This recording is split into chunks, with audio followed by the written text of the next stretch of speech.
Add an email alias for a user. In the admin console, go to Menu, Directory, Users.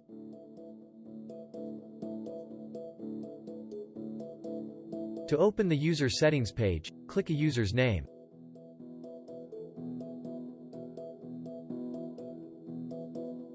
On the left, under the user's name, click Add alternate emails.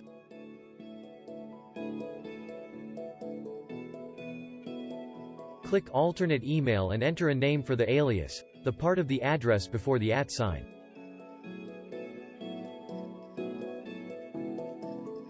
Optional. If needed, select a secondary domain. Note: user alias domains don't show in the domain menu. Optional.